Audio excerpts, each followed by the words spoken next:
Olá pessoal, tudo bem com vocês? Eu sou o Fábio Mascarenhas e você está no podcast Agrociência, o podcast que acredita que a informação é o melhor defensivo contra a praga da fake news. E nós estamos aqui no 4º episódio, não é mesmo, Ana? É isso aí, já estamos no 4º episódio. Que bacana! Então eu quero primeiramente agradecer a Ana Paula por estar aqui hoje com a gente. Mais uma vez, mais uma quarta-feira, né? Presente aqui no estúdio. Vindo lá de Amambai para gravar com a gente aqui no estúdio, aqui em Dourados. E isso é uma grande satisfação e alegria recebê-la aqui conosco mais uma vez. É um prazer sempre estar aqui. Que bom. Ana, o que nós vamos falar sobre hoje? Hoje o assunto é polêmico. Muitas pessoas falam desse assunto, não é mesmo? E está presente na alimentação da maioria dos brasileiros. Isso é muito importante e acima de tudo, né?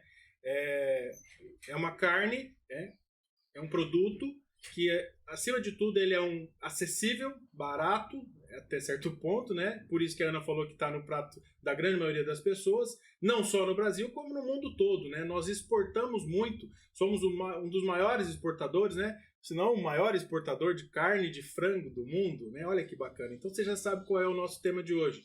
Nós vamos falar da avicultura brasileira. E para falar desse assunto, ninguém menos importante do que o professor Rodrigo Garofalo. Seja muito bem-vindo, Rodrigo. Muito bom, muito obrigado. Obrigado pelo convite, obrigado pela oportunidade.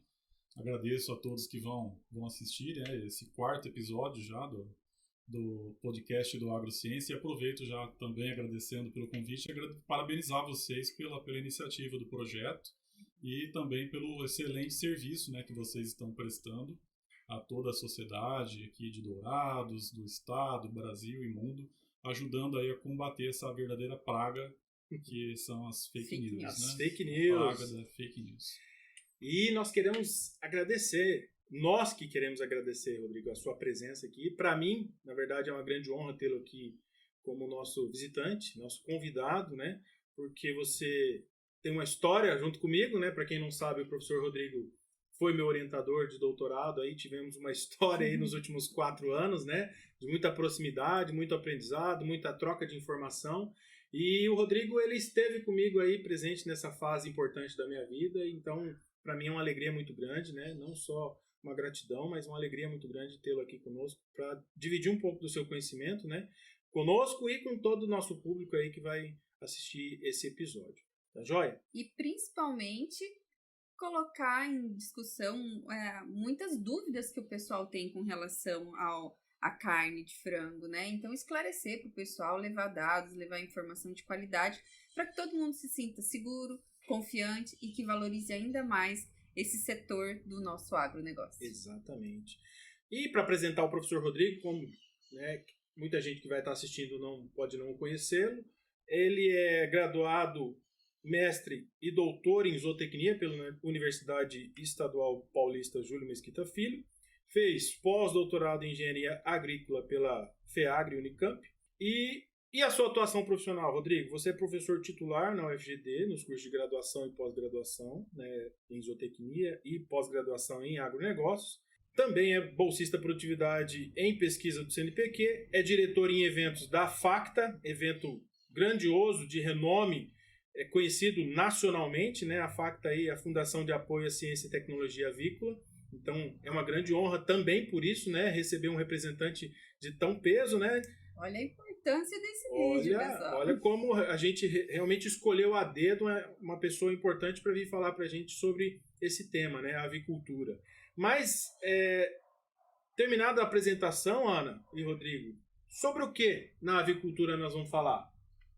Qual é a polêmica? Qual é a polêmica? Qual é a maior fake news que a gente ouve, né, com relação à carne de frango, né?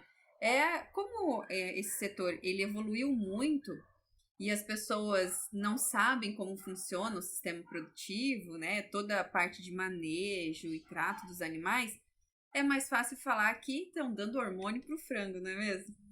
Essa é uma das maiores fake news a respeito da avicultura? Essa é uma das fake news, né, que assombram a avicultura. Tem outras, mas eu acho que você tem razão, Ana. Talvez essa seja a que gera mais polêmica, a que gera mais postagens, a que gera mais conversa.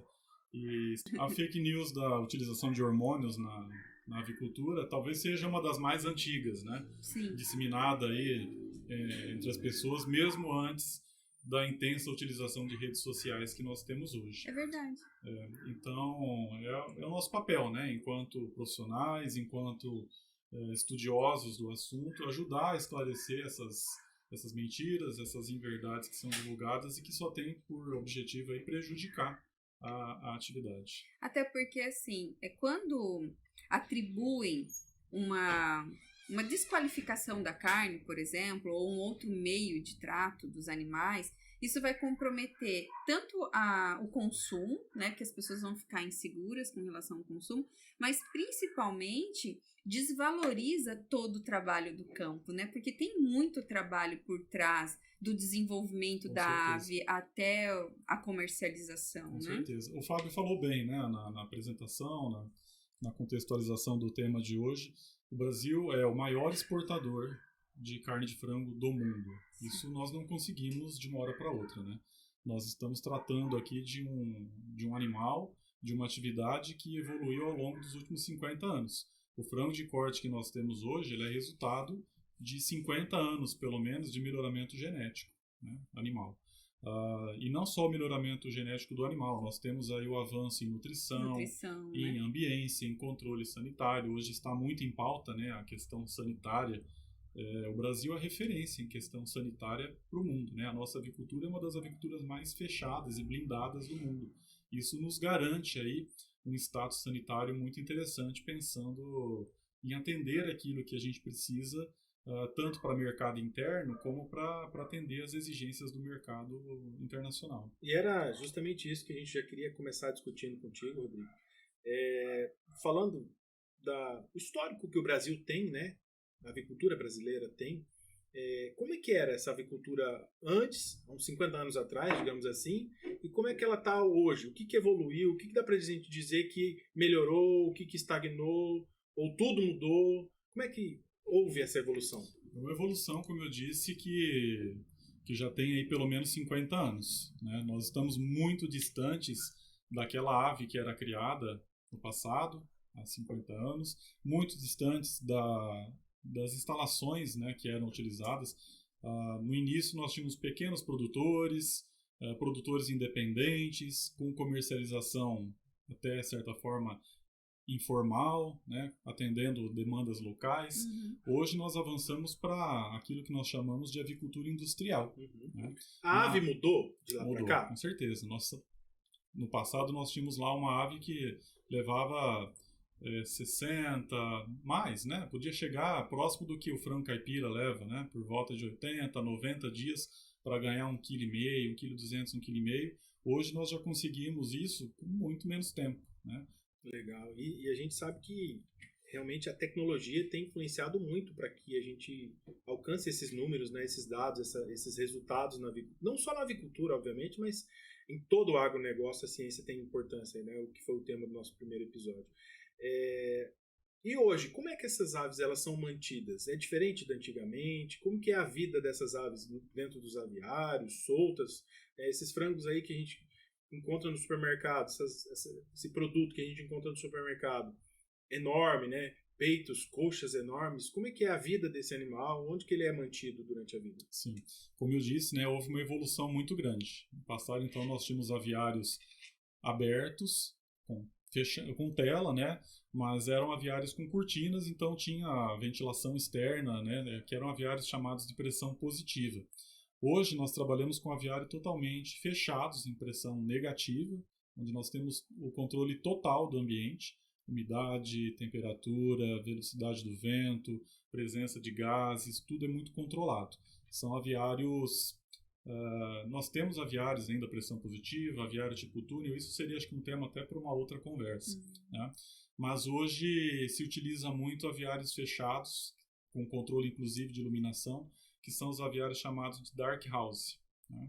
E nesses aviários, então, existe a criação intensiva das aves, com controle total do ambiente e fornecimento de água e ração desses animais e o monitoramento, né? Hoje se usa muito a questão... Temperatura, né? Sim, hoje se usa muito já a tecnologia, já se fala em Até pouco tempo nós falávamos em avicultura 4.0, hoje já se fala em avicultura 5.0, né? Com a utilização de inteligência artificial, internet das coisas, na criação de aves. Com monitoramento em tempo real de todas as condições de criação. Temperatura, gases, iluminação, controle inclusive de condições de bem-estar que já podem ser monitoradas. Existe uma preocupação muito grande com o bem-estar dessas aves dentro da instalação, né? Então, já é possível fazer um monitoramento de condições de bem-estar, que inclusive bem-estar é uma exigência internacional e do nacional também, né? Mas principalmente internacional. As pessoas estão cada vez mais preocupadas com essa pergunta que você me fez, né? Como é que esses animais são criados, né? A pessoa que está consumindo essa carne, ela quer saber como é que esse animal que deu origem a essa carne que eu estou consumindo foi criado, como é que eram as condições de vida dele. É verdade que existem empresas que fornecem QR Code nas embalagens, onde o consumidor ele consegue ver o animal ao vivo lá dentro do aviário? Isso já é uma realidade. Já é possível você ter esse rastreamento, né, esse acompanhamento daquilo que está acontecendo no campo por parte do consumidor em tempo real. Isso já é uma realidade e é uma forte tendência para que isso seja cada vez mais presente, né? Não só para o frango, né, para muitos outros produtos, seja de origem animal ou vegetal. E é importante a gente deixar claro aqui para os nossos ouvintes essa questão do bem-estar animal. Ele é uma realidade na avicultura brasileira. A preocupação dos produtores em desenvolver cada vez mais um ambiente propício para que essas aves se desenvolvam, né? Então, ela é uma atividade presente, então, valorizar isso, né? Valorizar esse empenho dos produtores do desenvolvimento da sua produção. E isso é um dos fatores que contribui para essa qualidade da carne de hoje, para o desenvolvimento do frango. E qual é o tempo de vida desse animal, né? Qual que é o tempo de trato dele dentro dos aviários até ele ir para o abate? Como que funciona essa parte? Sim, com certeza. Existe uma influência da forma como o animal é criado sobre as suas condições de vida, sobre as condições relacionadas a bem-estar, e isso certamente vai se refletir sobre os índices zootécnicos desse animal e chegando até a influenciar sobre a qualidade da carne. Então, isso já é cientificamente provado, que a qualidade da carne ela está, sim, relacionada à forma como esse animal foi criado, podendo ser prejudicada se as condições de bem-estar não foram respeitadas. Já no Brasil, nós temos essa preocupação, né, em criar, como estava dizendo, um ambiente propício para que esse animal tenha as suas 5 liberdades, né, que é uma questão muito citada pensando em bem-estar animal, tenha as suas 5 liberdades respeitadas e, consequentemente, possa expressar o seu melhor desempenho, possa trazer os melhores resultados, pensando também em qualidade de carne. Você chegou a mencionar que o griller é 38 dias? 35 dias? Varia um pouco, né, obviamente em função do peso que é atingido, mas vamos citar aí 35 dias em média. E o broiler em torno de 42 dias. Ele pode ir a 42 dias, talvez um pouco mais, se você estiver buscando um rendimento de cortes, né? Então, em média, 42 dias. Explica, 42 dias. Explica para a nossa audiência, para os nossos seguidores, nossos ouvintes, por que esse animal chega num peso desse, 2 kg, 3 kg, 1,8 kg em tão pouco tempo, né? Que a gente já vai chegar naquela pergunta chaves, mas vamos começar por aqui a resposta. Sim. Já percebi, ambiência já percebi é um fator, onde vocês estão querendo chegar. Para que caminho vocês estão me levando. Mas a gente já deixou claro que o ambiente é um fato que é uma situação que mudou, que desenvolveu, né? E que contribui para esse desenvolvimento, né? E o que mais que influencia? Sim. A nutrição animal. Isso. O frango que nós temos hoje é resultado de 50 anos de ciência avícola, né? Ciência. Ciência vale destacar, né? Essa palavra em caixa alta, negrito, ciência, meus queridos. Ou seja, não foi do dia para a noite. Não foi. Tem uma preocupação de pesquisa por trás, testes, né? Como o senhor mesmo já comentou, testes genéticos. Então, assim, não é só aplicar hormônio. Quando eu tô difundindo, né, espalhando a fake news da utilização de hormônios na carne de frango, eu estou indo contra aquilo que é cientificamente conhecido e aquilo que foi desenvolvido durante esse período todo, né? Está jogando por terra 50 anos de pesquisa. 50 anos de pesquisa. Pesquisa em quê? Em melhoramento genético, né? Quando a gente fala em melhoramento genético, existem várias ferramentas que são utilizadas, né, para que isso seja alcançado. os melhoristas que vão assistir isso aí vão concordar comigo, que sabem do que eu estou dizendo. Uma das ferramentas é o processo de seleção. Eu faço seleção de animais, aqueles que apresentam melhor desempenho, de acordo com aquilo que eu estou desejando, e escolho esse animal para ele cruzar e ter a geração seguinte com aquelas características impressas que eu desejo. Então, além da seleção, eu tenho cruzamentos. Então, esses animais que foram selecionados, eu vou cruzá-los, vou conseguir na geração seguinte as características desejadas que eu espero para aquele indivíduo. Então, quando eu falo de utilização de hormônios, primeiro, né, vamos entrar já no assunto hormônios, né, se vocês me permitem. Utilização de hormônio na avicultura ela é proibida por lei, ela é fiscalizada pelo MAPA. O Brasil é o maior exportador de carne de frango do mundo.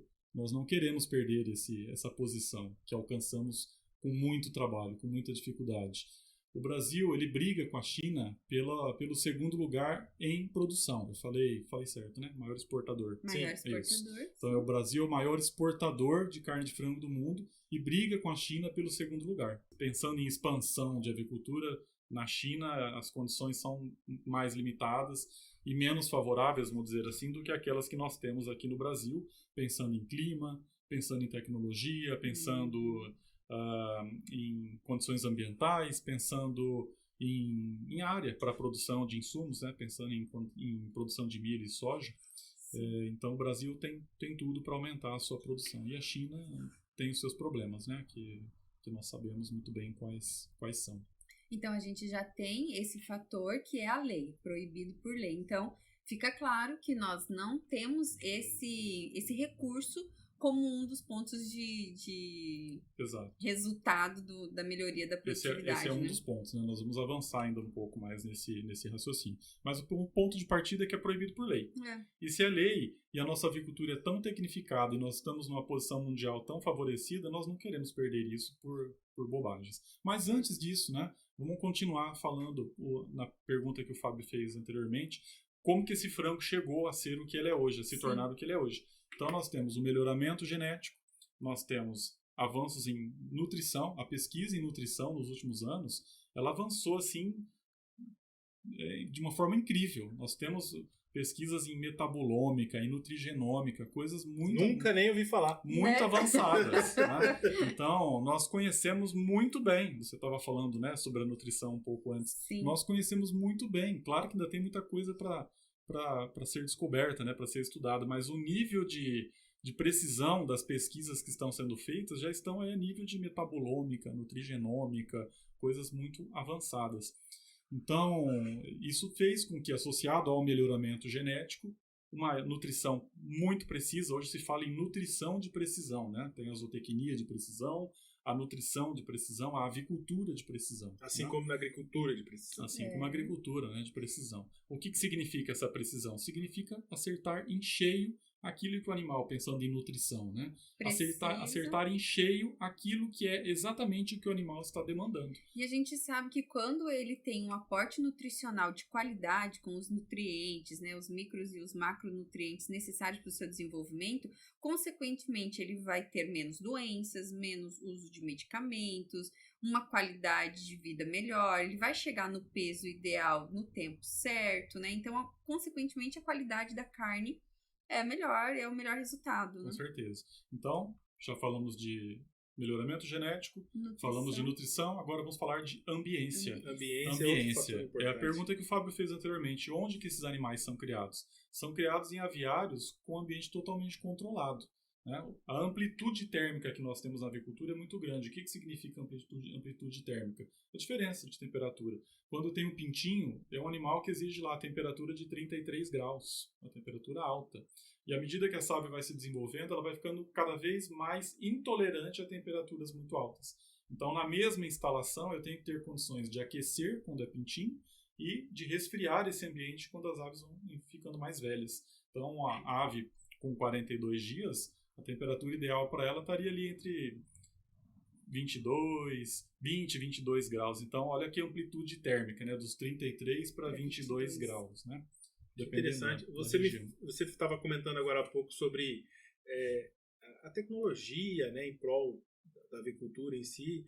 Aí me surgiu uma questão interessante. O produtor de aves, de frango de corte, tira férias. ele pode tirar férias? Ele tira férias.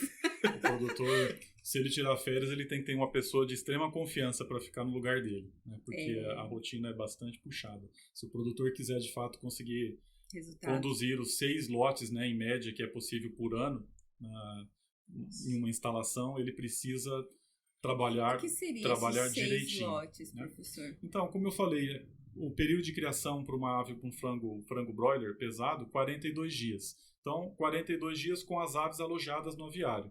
Aí eu tenho que, quando essas aves forem carregadas para o frigorífico, estabelecer ali um período de vazio sanitário. Então, eu tenho que fazer todo o manejo, toda a preparação da instalação e deixar essa instalação fechada para aplicar o vazio sanitário. Tem todo o tratamento de cama, né, que são outros assuntos também que a gente poderia conversar futuramente. E esse vazio sanitário, então, é um intervalo entre lotes. E olha que isso gera um custo para o produtor. Sim, com certeza. É um momento assim que demanda muita mão de obra, né? Então, mão de obra é sinônimo de custo. Olha, é importante a gente destacar isso, que muitos dos nossos ouvintes não conhecem a realidade no campo, né? De como é a avicultura. Então, às vezes, reclamar do preço ou não entender a formação do preço, né? Tem outros fatores por trás aí. Então, falando dos 6 lotes por ano, né? Então, são os 42 dias mais 15 de vazio sanitário. Se ele conseguir cumprir esses 15 dias, né? E aí, então, daria para conduzir a criação de 6 lotes ao longo de um ano. Rodrigo, você estava falando agora há pouco sobre a temperatura lá dos pintinhos, até evoluir na próxima do abate. Como é que funciona essa parte da vida do pintinho, a incubação, onde que ele nasce? Ele nasce já no mesmo lugar onde ele vai crescer? Como é que funciona essa parte da cadeia produtiva? Já fugiu do tema, né, minha gente? Não, é importante. É importante entender quais são as fases de vida para saber que não usa hormônio. Em nenhuma fase, exatamente. Em nenhuma fase. A gente sabe que existe a aplicação eu só fico preocupado, sabe com o quê? De ficar muito cansativo e o foco, que é falar do hormônio, que eu não cheguei nele ainda. Não chegou nele ainda. Não. As Tem pessoas, mais coisas pra falar? As pessoas não assistiram inteiro, né? Não, pessoal, por favor. Não, o tem pessoal não vai deixar a gente na mão. É conhecimento, olha o gabarito do professor. Isso, não é à toa que a gente trouxe esse cara aqui, tem que explorar o que ele tem de informação ali. Sem piedade. O tema era e aí que o assunto... Mas olha o lado bom, você já ganhou uma caneca do Agrociência. Patrocínio da... Up Canecas. Up Canecas, viu? Bom, Up Canecas.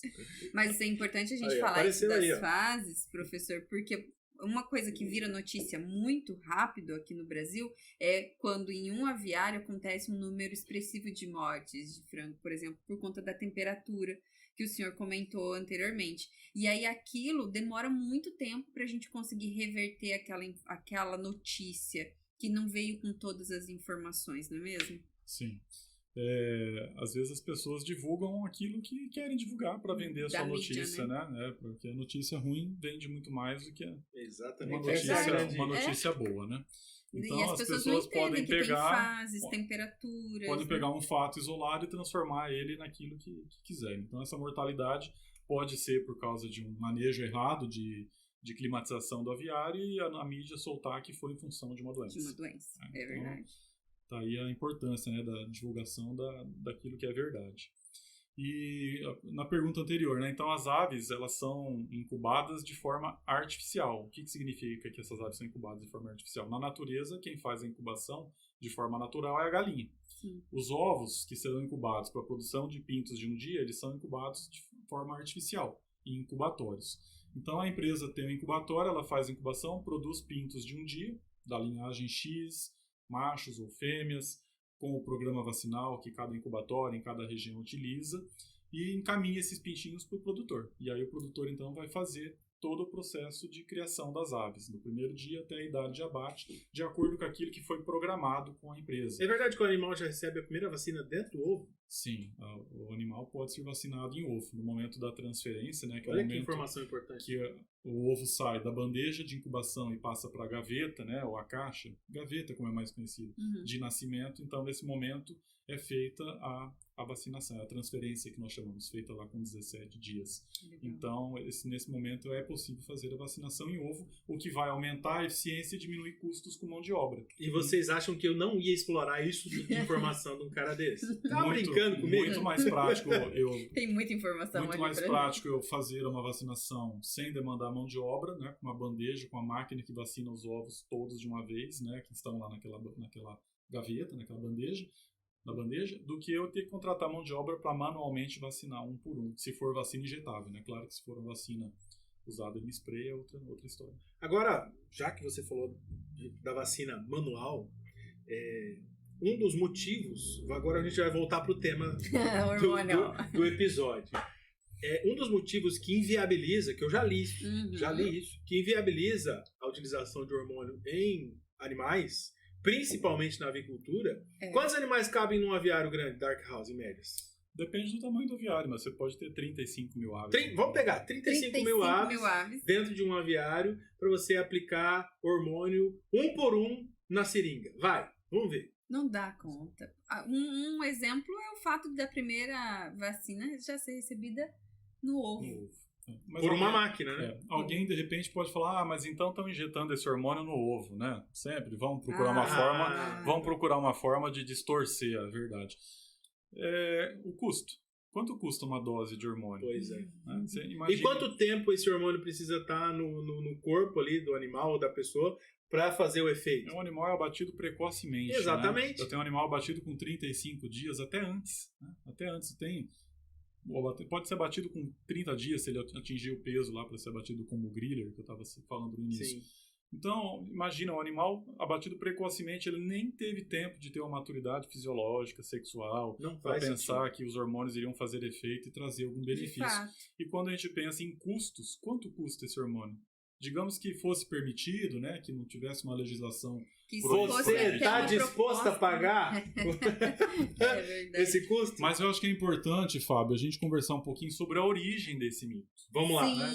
De onde vem, de onde vem, né? Então, a origem, talvez a culpa seja da própria nutrição, da própria avicultura.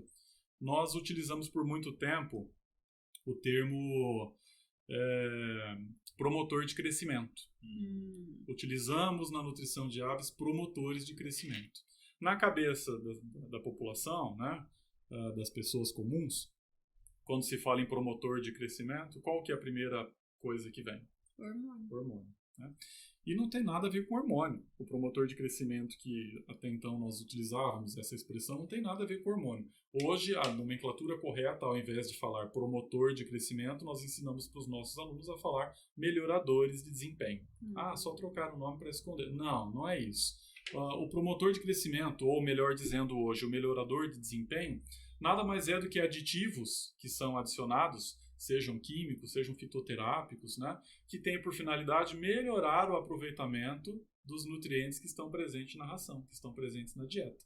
Então, eu posso ter um fitoterápico, eu posso ter um probiótico, eu posso ter um simbiótico, um prebiótico e também os quimioterápicos que podem ser utilizados, né? Que a utilização de quimioterápicos na nutrição, que é algo também que gera muita polêmica, né? Que são os antibióticos, que daria tema aí para uma outra conversa. Outro episódio. Um outro episódio para a gente falar sobre isso. Mas ao falar promotor de crescimento no passado, e ao ver o frango que se desenvolveu, super desenvolvido e com o peito, né?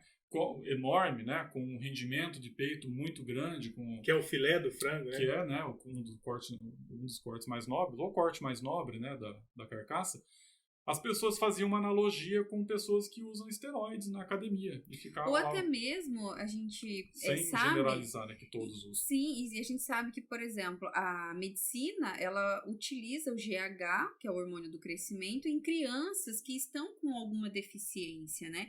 Mas é importante destacar aqui também, nós temos as pesquisas, não é necessário, até mesmo por conta do tempo de vida desse animal para ser abatido, mas se fosse o caso de pesquisas, né, serem realizadas e utilizar, é tudo a favor do desenvolvimento dentro da lei, se for dentro de uma qualidade nutricional. Nós percebemos isso na nossa vida, né, como adultos, como humanos. A gente precisa de um suporte nutricional para compensar a nossa alimentação. A gente precisa dos probióticos para melhorar a absorção dos nutrientes dos alimentos. Isso é uma realidade, né? Sim, tem muita pesquisa nessa área. Como eu disse, né, a nutrição tem avançado absurdamente. Pensando em nutrição de aves é algo assim apaixonante. E eu tenho à minha disposição uma gama muito grande de ingredientes que eu posso utilizar. Hoje a ração para frango de corte basicamente é milho e farelo de soja. 60% milho, 40% de farelo de soja. Claro que o milho pode ser substituído por outros alimentos alternativos, mas basicamente uma ração basal para frango de corte tem essa composição. E eu tenho uma outra lista enorme de alimentos e de aditivos que eu posso adicionar, né? Mas eu não posso simplesmente da minha cabeça, eu quero, né? Existe uma legislação que eu preciso seguir, né?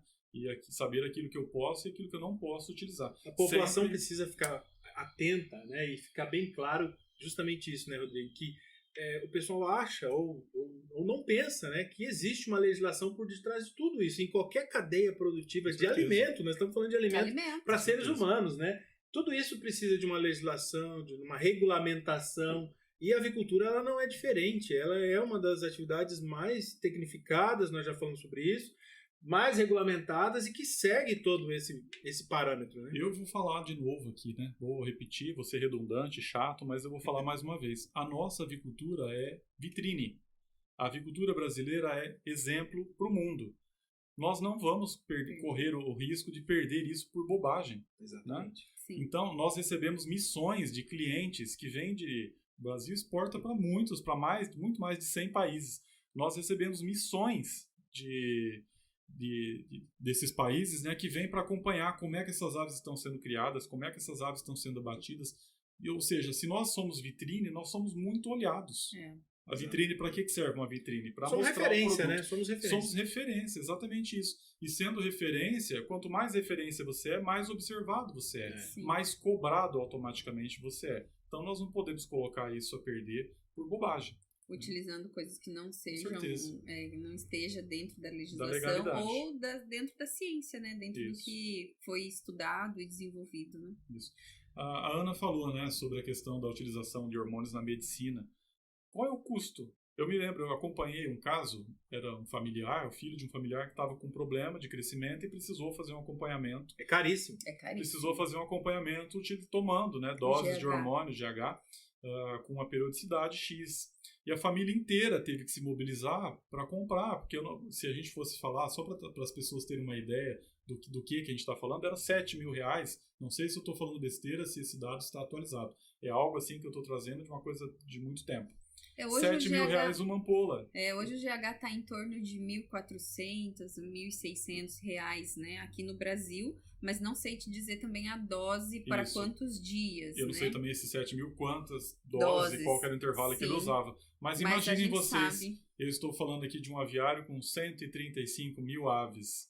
Imagine se isso fosse possível. É por isso que a ciência existe, para que a gente consiga utilizar outros meios e reforçando, né, que a alimentação ela é um dos principais pilares para o desenvolvimento dos animais, da gente, né? Então isso.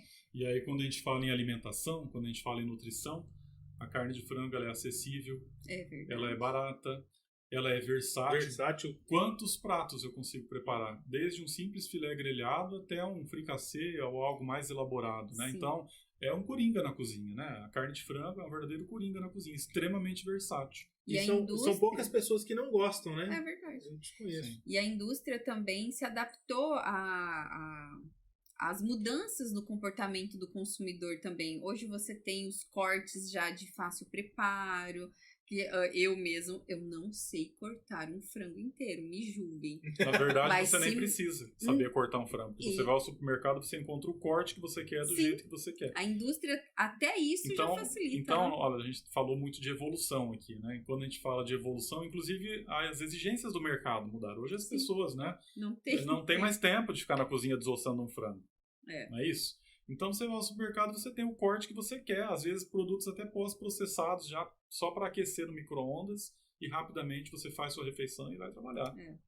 Então, até nisso, né, a versatilidade da carne de frango permitiu essa diversidade. Hoje você vai no supermercado, você passa horas lá olhando a infinidade de produtos que você tem, as opções que você tem de consumo de produtos que vêm produzidos a partir da carne de frango. Que papo gostoso, hein, Ana? Não deu, né? Não, o negócio tá bom. Se deixar, nós vamos longe aqui. Eu espero que tenha ficado bem claro. Afinal, a pergunta que não quer calar. Do hormônio. Frango tem hormônio ou não, Rodrigo? Eu acho que as pessoas já têm que ter condições, depois de ter assistido essa nossa conversa, de responder com toda segurança. Não. Não tem, não terá, pode não consumir precisa. Tranquilamente. Né? E quando você diz que frango tem hormônio, você está desmerecendo, né, todo o trabalho que foi feito com melhoramento genético, nutrição, sanidade, ambiência. Então, e hoje se valoriza muito a questão também de bem-estar, né, que bem-estar é influenciado por todas essas outras ciências que eu citei aqui. Então, falar que frango tem hormônio, você está colocando em demérito tudo aquilo que foi feito ao longo desses últimos 50 anos. Então, pense nisso antes de divulgar informações falsas, principalmente essa que nós estamos debatendo aqui hoje. Perfeito, perfeito. Olha que bate-papo que rendeu. Já passou um tempão aqui da nossa conversa e eu acho que já dá para a gente ir partindo para o encerramento.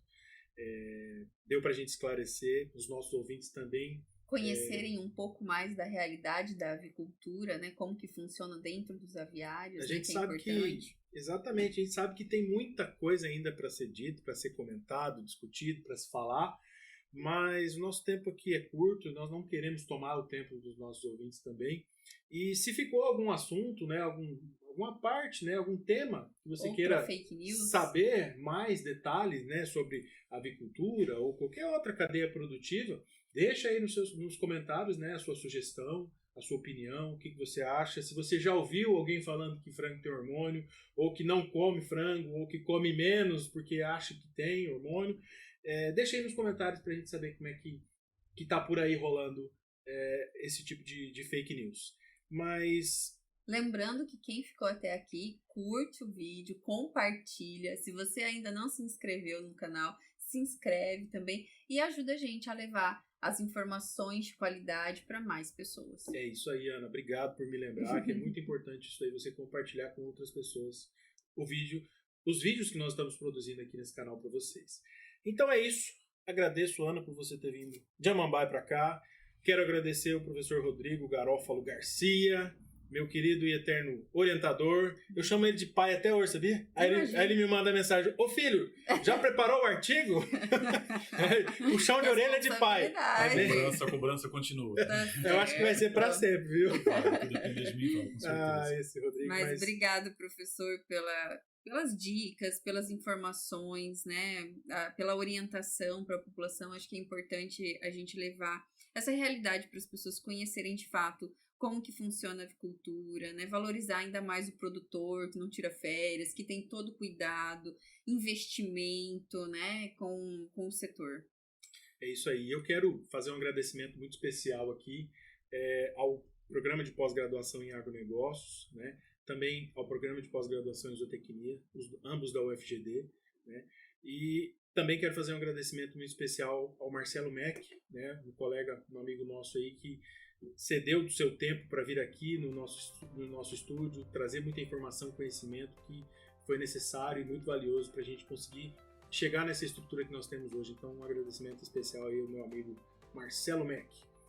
É isso aí, muito obrigado, professor Rodrigo. Ficamos por aqui. Últimas considerações, um recado, fique à vontade. Sim, eu quero mais uma vez agradecer a oportunidade, foi uma honra, viu, receber esse convite. E eu acho que todos nós profissionais temos um compromisso muito grande com a verdade. E eu não viria aqui para falar de um tema como esse se eu não estivesse seguro daquilo que eu estava dizendo e afirmando categoricamente de que hormônios na avicultura não são utilizados. Né? É uma questão de lei, como nós conversamos no início. Parabenizo esse projeto fantástico, Agrociência, né? É esse o nome? Esse aí. Parabéns pela iniciativa, desejo vida longa e que vocês tenham a oportunidade de trazer aqui outras informações em outras áreas, outros temas, e vocês estarão com isso prestando um excelente serviço para todos que tiverem acesso a esses vídeos. Para a comunidade e para o agronegócio em geral, né, pessoal? Com certeza. Isso aí é o grande propósito desse projeto. Levar informação relevante, informação de qualidade para que todos tenham acesso. E a gente espera o senhor aqui novamente para mais assuntos com polêmicos. Com certeza. Espero contar. Esperamos contar com a sua presença. Então é isso, pessoal. ficamos por aqui. Um grande abraço a todos e fiquem com Deus. Um tchauzinho aí, Rodrigo. Um tchauzinho, Ana Paula. Tchau. Até o próximo. Até a próxima. Obrigado Abraço. pela oportunidade. Tchau, tchau.